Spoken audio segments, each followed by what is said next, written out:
ठाणेकर मालमत्ता करदात्यांसाठी करातील व्याज माफी अभय योजना 31 डिसेंबर 2023 पर्यंत मालमत्ता करावरील 100% व्याज माफ, तसेच 1 जानेवारी ते 15 जानेवारी 2024 या कालावधीमध्ये मालमत्ता करावरील 75% व्याज माफ।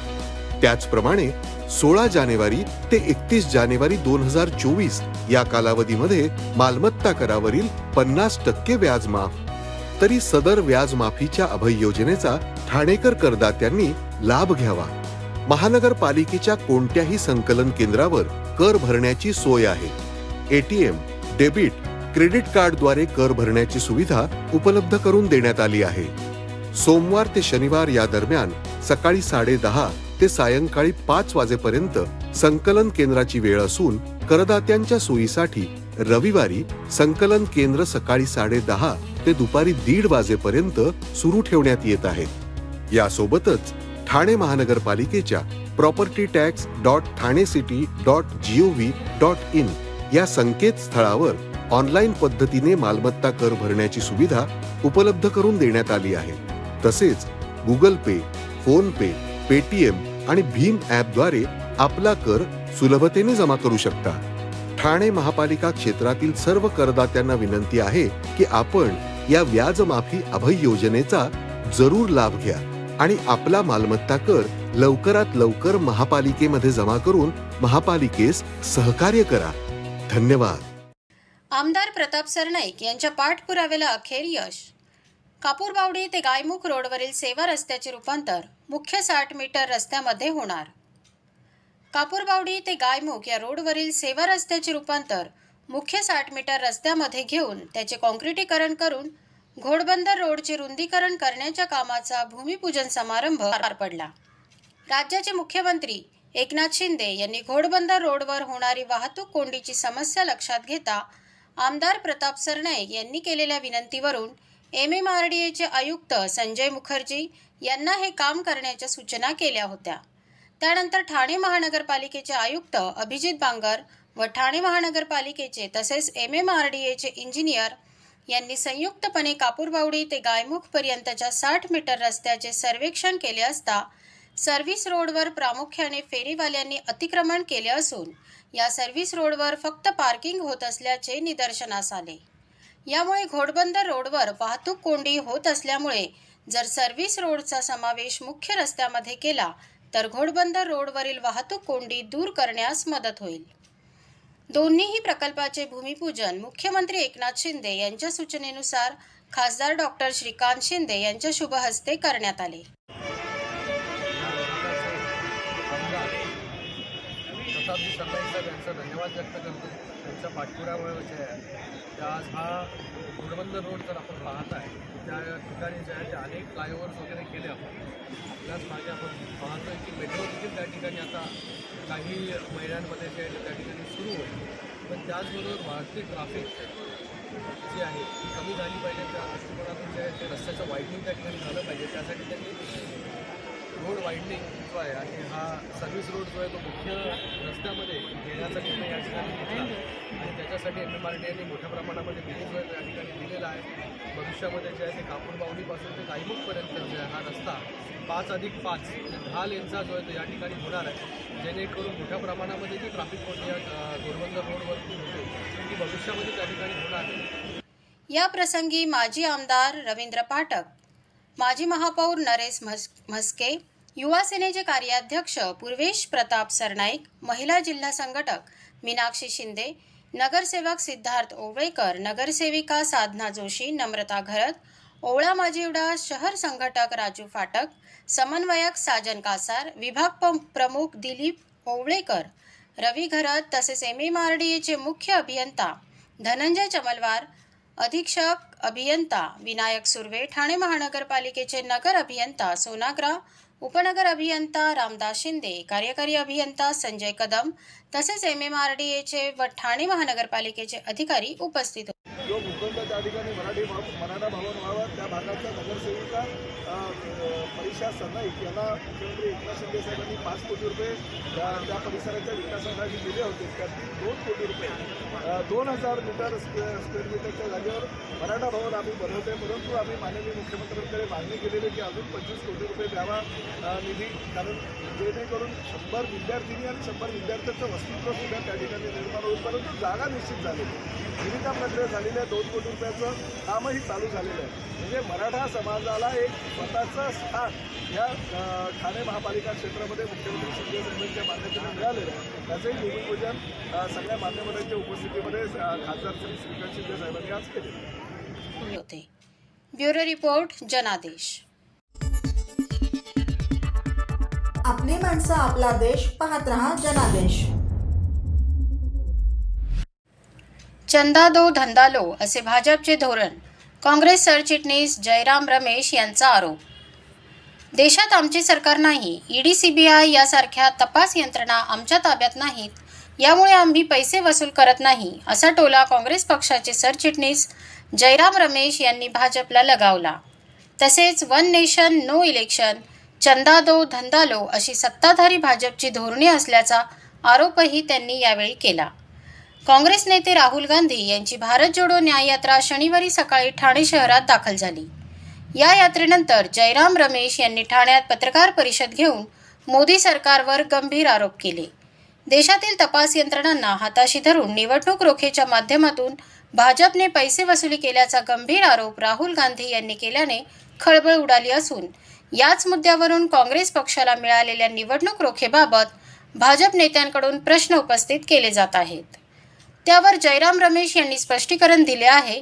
देशात आमचे सरकार नाही, यामुळे आम्ही कुणाला कंत्राट देऊ शकत नाही. तसेच ईडी सीबीआय यासारख्या तपास यंत्रणा आमच्या ताब्यात नाहीत, यामुळे आम्ही पैसे वसूल करत नाही, असे सांगत त्यांनी भाजपला टोला लगावला. देशाचे पंतप्रधान नरेंद्र मोदी हे विभाजनकारी असून ते ध्रुवीकरणाला प्रोत्साहन देत आहेत. ते द्वेषाचे राजकारण करीत आहेत. विशेषतः निवडणूक काळात ही रणनीती अवलंबली जाते. निवडणूक रोखेची प्राथमिक माहिती बाहेर आली असून याबाबत आणखी माहिती बाहेर येईल. ज्या कंपनीचा नफा 20 कोटींचा आहे त्या कंपन्या 200 कोटी रुपये निवडणूक रोखे देतात. तसेच या निवडणूक रोखे देण्यामध्ये देशातील एक कंपनी दिसून येत नाही, कारण या कंपन्या पंतप्रधान मोदी यांच्याशी संबंधित आहेत, असा आरोपही त्यांनी केला. या सरकारकडून लोकशाही कमजोर करण्याचे प्रकार सुरू आहेत. वन नेशन नो इलेक्शन, चंदा दो धंदा लो अशी धोरणे सत्ताधारी भाजप राबवित आहे, असा आरोप त्यांनी यावेळी केला. हाँ बिल्कुल, अभी तो बॉन्डों के पॉलिटिक्स चल रहे हैं, बॉन्ड का पॉलिटिक्स चल रहे हैं, पैसा के पॉलिटिक्स चल रहे हैं. आम लोगों को चुनाव नहीं लड़ सकते हैं, नौजवान को लड़ नहीं सकता है. आपने ठीक बोला है. इसको परिवर्तन लाने के लिए राहुल गांधी ये न्याय देने के लिए काम कर रहे हैं. सबको न्याय देना चाहिए, ये हमारा मुद्दा है. ब्युरो रिपोर्ट जनादेश. आपली माणसं आपला देश पाहत रहा जनादेश. सर्व नागरिकांना आवाहन करण्यात येत आहे की सध्या डासांमार्फत पसरणाऱ्या डेंग्यू या आजाराचा प्रसार रोखण्यासाठी प्रत्येकाने पुढील प्रमाणे कार्यवाही करावी. डेंग्यू आजार एडिस इजिप्ती हा डास चावल्याने होतो. या डासांची पैदास साचलेल्या किंवा साचवलेल्या स्वच्छ पाण्यामध्ये होते. 8 दिवसांपेक्षा जास्त दिवस पाणी उघडे व साचून राहिल्यास त्यात डास अंडी घालतात. अंड्यांच्या अळ्या तयार होऊन पुढे डास तयार होतात. यासाठी आपल्या घरातील पाणी साठे, उदाहरणार्थ बॅरल्स, पिंपे, टाक्या, हौद, रांजणे इत्यादी दर आठवड्याला रिकामे करून घासून पुसून कोरडे करून पुन्हा भरावे. 1 दिवस कोरडा दिवस म्हणून पाळावा.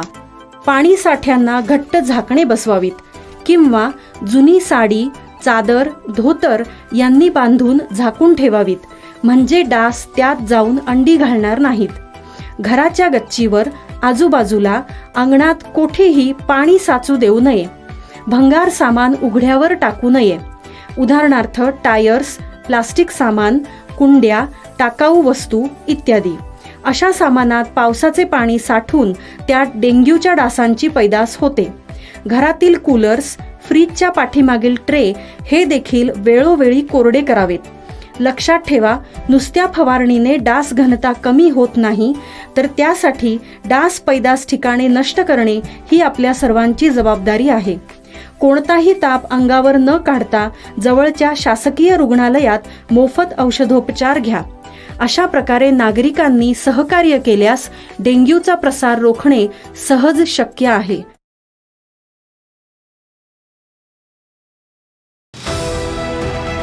TJSB सौर शक्ती कर्ज, गो ग्रीन, करा वीज बिलावर बचत. आकर्षक व्याजदर, 84 महिने परतफेड कालावधी, 80% लोन, व्यावसायिक आणि उद्योजकांकरता सुद्धा. अधिक माहितीसाठी तुमच्या जवळच्या शाखेला भेट द्या किंवा संपर्क साधा. 1800-223-466 आणि 1800-266-3466.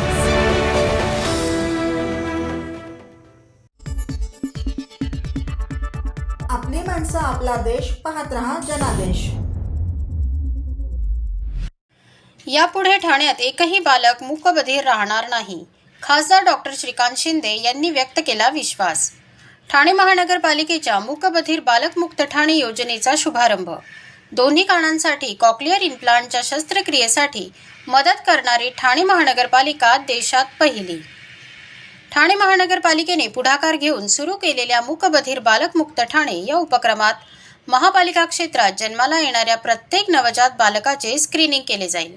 त्यामुळे कर्णदोष असलेल्या सर्वच नवजात बालकांचे तात्काळ निदान होईल, तसेच त्यावर जलद उपचार होतील. त्यामुळे लवकरच ठाण्यात एकही बालक मूकबधीर राहणार नाही, असा विश्वास खासदार डॉक्टर श्रीकांत शिंदे यांनी व्यक्त केला. ठाणे महानगरपालिकेच्या मूकबधीर बालकमुक्त ठाणे या योजनेचे उद्घाटन आणि आदर्श कार्यपद्धतीचे प्रकाशन खासदार डॉक्टर श्रीकांत शिंदे यांच्या हस्ते झाले. महापालिका मुख्यालयातील कैलासवासी नरेंद्र बल्लाळ सभागृह येथे झालेल्या या समारंभास व्यासपीठावर आमदार प्रताप सरनाईक, आमदार ॲडव्होकेट निरंजन डावखरे, माजी आमदार रवींद्र फाटक, माजी महापौर नरेश म्हस्के, माजी महापौर मीनाक्षी शिंदे, माजी नगरसेवक संजय वाघुले, प्रख्यात ENT तज्ज्ञ डॉक्टर प्रदीप उप्पल, डॉक्टर आशिष भूमकर, महापालिका आयुक्त अभिजित बांगर, अतिरिक्त आयुक्त 1 संदीप माळवी, अतिरिक्त आयुक्त 2 प्रशांत रोडे उपस्थित होते. त्याचबरोबर माजी नगरसेवक महापालिकेने केलेल्या आर्थिक मदतीमुळे कॉक्लिअर इम्प्लांट शस्त्रक्रिया झालेली मुले, त्यांचे पालक आदी मोठ्या संख्येने उपस्थित होते. या सोहळ्यात डॉक्टर श्रीकांत शिंदे फाउंडेशनच्या वतीने बालकांच्या स्क्रीनिंगसाठी लागणारी 4 उपकरणे OAE महापालिकेच्या 4 प्रसूतिगृहांना वितरित करण्यात आली. मूकबधीर बालक मुक्त ठाणे योजनेची तयारी गेले काही महिने सुरू होती. त्याच्या आदर्श कार्यपद्धतीवरही बरीच चर्चा झाली. त्यातूनही योजना आकाराला आली आहे. मुख्यमंत्र्यांचे बदलते ठाणे या अभियानात हा उपक्रम महापालिकेने हाती घेतला आहे.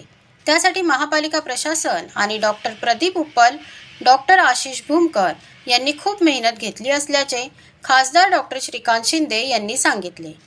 तसेच पायाभूत सुविधांच्या दृष्टीने ठाणे बदलू लागले आहे. तसाच विकास आरोग्य क्षेत्राचाही होत आहे. बरेचदा ज्या गोष्टी दिसतात त्या करण्याकडे आमचा भर असतो.